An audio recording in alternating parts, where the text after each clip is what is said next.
The PGA Tour calls it the shot of the year when Steve Stricker hit a 30-foot birdie putt to win his third consecutive John Deere Classic. And certainly all that is worth repeating as Steve Stricker visits the Quad Cities for the annual Media Day. Not to mention getting up close and personal with youth golfers trying to duplicate that feat.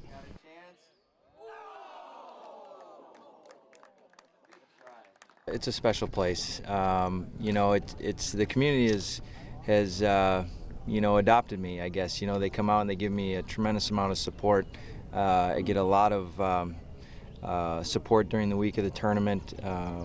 Yeah, it's a lot of fun to come back. I got a lot of family and friends that I see from Wisconsin and Illinois, where I went to school. So it's a good week and one that I look forward to every year. You've had a lot of people. I mean, you've spoken a lot about connecting with communities, with charities and things like that. FCA is going to have a game day with guys taking kids out on a practice round. I mean, how important are moments like that? Yeah, very important. I mean, when you can express your faith and get people together and get out on the golf course for a good day of golf and talk about your faith or whatever is always important. I'm a Christian and you know, I wouldn't proclaim it around the world, but you know, I believe in God and you know, do the things, go to church. My kids are active in church, and so it's important, and it's the way things should be, I think. How does that affect your game on the course? You know, I mean, God's principles, things like that too. Well, it's, you know, I mean, He's there. You know, He's there in my everyday life, and yeah, so He's important, but I'm not one to stand up and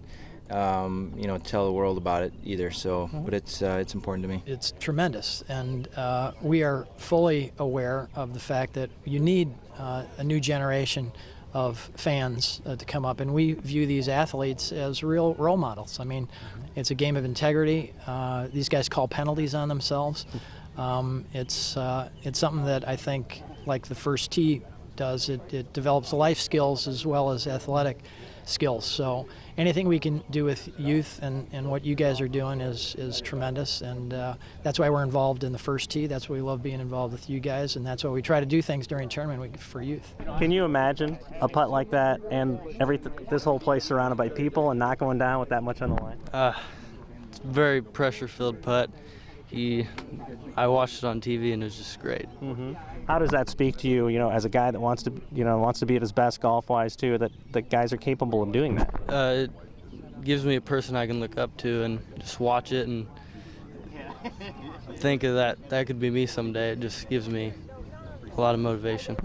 What do you admire about Steve? I mean, the way he handles himself and things like that. He handles himself great. He's just a great guy. He's one of my favorite players, and I just love watching him play. Oh my gosh, that's insane. The pressure alone would just probably make me crumble. I don't understand how he does it. How does it speak to you, a guy reaches out to youth golfers and things like that, and that you see how he conducts himself on the course? I mean, he's just kind of a high-character guy. He's incredible. Like, people who give back to the community like that, it shows something about their character. It's neat to see their nerves. You know, I could tell a couple of them were nervous, and it's fun to get to play around with them and meet them, and you know, obviously if they're here, golf is somewhat important in their life. They like to do it, like to play it, so it's always fun. I remember little events like this when I was growing up too, so it's something that hopefully they can grasp onto and maybe say, hey, I want to do this someday, you know, and work towards something and work towards a goal, and you learn a lot in this game of golf.